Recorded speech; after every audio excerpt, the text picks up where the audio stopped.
ऐसे बोले न्योता दो सबको, सबको, सन्यासियों को, गृहस्थियों को, सबको न्योता दिया। सब गोरखनाथ जी के भंडारे में आमंत्रित हुए, लेकिन पकाया कुछ गया नहीं। सब हैरान है कि कुछ बना तो है नहीं। भंडारे में बुलाए, सबको बिठा दिया गोरखनाथ जी ने पंक्तिवत, और सबके आगे दो दो पत्तल रखवा दिए। बोले एक पत्तल से दूसरे पत्तल को ढक दो, और फिर जो इच्छा करोगे, जो कामना करोगे, मुझे ये खाना है।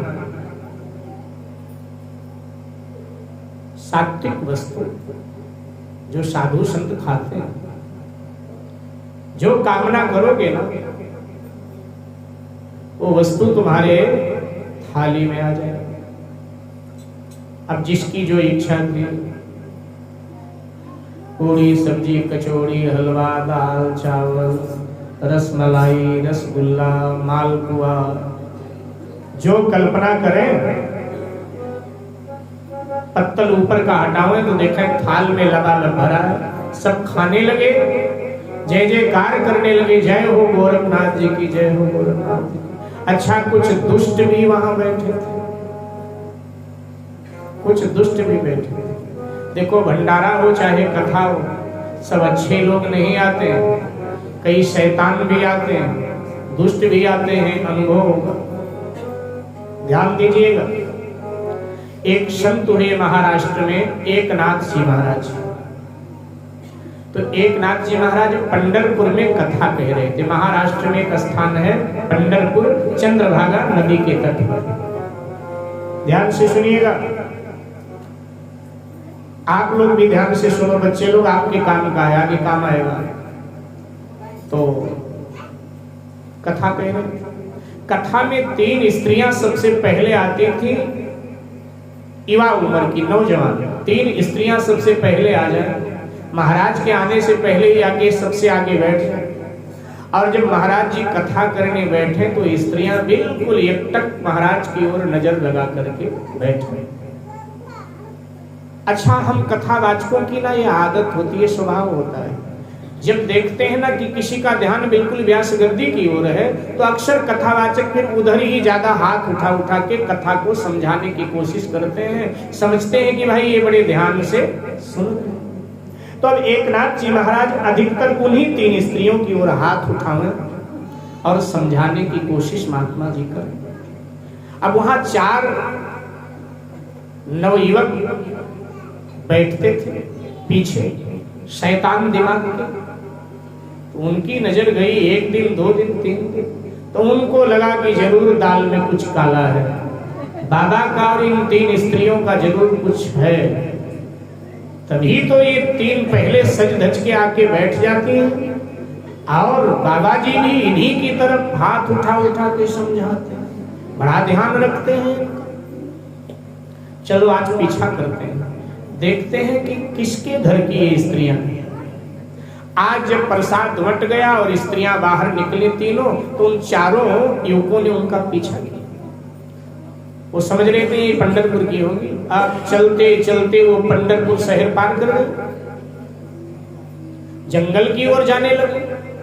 तो लड़कों को लगा कि शायद इन स्त्रियों को हम लोगों के बारे में पता चल गया है कि हम इनका पीछा कर रहे हैं, इसीलिए जंगल की ओर जा रही है, हमको चकमा देने के लिए कि हम लौट जाएं तो लौट के घर आएंगे। कोई नहीं, जहां तक जाएंगे वहां तक जाएंगे, देखते हैं ये कहां जाते हैं। तो जंगल भी पार कर लिया उन तीनों। अब आगे चंद्रभागा नदी बहती, जंगल पार कर लिया तो भी ये आगे बढ़ते जा रहे। अब हुआ क्या, वो तीनों चंद्रभागा नदी में प्रवेश कर गई, उनके ऊपर पानी डूब गए तीनों के तीनों। तो 4 कहने लगे भैया हैं तो हमारे इसी पंढरपुर की, लेकिन लोक लाजवश उनको लग गया कि हम लोगों को सब पता चल चुका है, तो लोक लाजवश ये तीनों चंद्रभागा में डूब गए। चलो सुबह तक पता चलेगा, जिनके घर की होंगी तो हल्ला तो होगा ना कि कहाँ गई कहाँ गई। लेकिन सुबह कुछ नहीं, कोई मतलब नहीं, किसी के घर की हो तो बात खुले ना कि भाई कहाँ गई। दोपहर भी था, शाम के 4 बज गए, 4 बजे से कथा होती थी 7 बजे तक। शाम के 4 बजे और ये जब शैतान चारों आए तो देखा वो बनी ठनी तीनों फिर आगे बैठे, वहीं बैठी है जहां बैठे। इन तीनों के पांव के नीचे की जमीन खिसक गई कि बाप रे, उस गहरे नदी में तो डूब गए थे, ये कैसे? भाई कहीं न कहीं हम लोगों ने बड़ा पाप किया है, कुछ ज्यादा ही गलत इनके बारे में सोच लिया। ये कोई साधारण स्त्रियां नहीं है। पूरी कथा बैठे रहे, पछताते रहे। आप जब फिर प्रसाद दिया गया, कथा समाप्त हुई तो तीनों फिर जाने लगी। तीनों फिर पीछे नगर पार किया, जंगल पार किया। जैसे नदी में प्रवेश करने तीनों जा रही थी तो चारों युवक दौड़ कर आए आगे से और चरण पकड़ लिया। बोले मां कौन है आप सब, है कौन? तो बोले जब मां बोल रहे हो ना तो दृष्टि भी अपनी पवित्र करो, कथा में आते हो पवित्र भाव लेकर आए। तुम्हारे मन में क्या क्या पाप चल रहा था हम सब जानते हैं, क्योंकि हम कोई साधारण स्त्रियां नहीं हैं। उन्होंने परिचय दिया कि हम गंगा हैं, एक बोली में जमुना हूँ, एक बोली में सरस्वती हूँ। जहां जहां कथा होती है, ये नहीं कि एक नाथई महाराज के कथा में जाती है, जहां जहां कथा होती है और आगे भी जहां जहां कथा होगी हम वहां कथा सुनने के लिए जाया करेंगे। जिनकी दिव्य दृष्टि है वो हमको देख लिया करेंगे और जिनकी दिव्य दृष्टि नहीं वो हमको नहीं देख पाएंगे। तो जहां जहां कथा होती है स्वर्ग के देवी देवता भी कथा श्रवण के लिए आते हैं। तो मैं आपसे कह रहा था हर दिमाग के लोग तो कथा में आते। वो चारों लज्जित हुए, क्षमा याचना मेरे भाई बहन। अब यहाँ जब गोरखनाथ जी ने कहा कि भाई जो भाव रखोगे वो पदार्थ आ जाएगा खाने के लिए, तो जिनकी जो इच्छा थी उन्होंने कहा ये आ जाए, आ गया, सब खाने लगे। अब कुछ दुष्ट बैठे थे जो ईर्ष्या रखते थे, जो कहते थे पाखंड है हो रहा है, क्योंकि धार्मिक लोगों को पाखंडी कहने में समाज देर नहीं लगाता। खुद से कुछ होता नहीं और अगर कोई कुछ करे तो उसको पाखंडी कहा करते हैं। अपने बस का तो कुछ है नहीं ना, और जो कुछ कर रहा है उसको पाखंडी करे, ये होता है।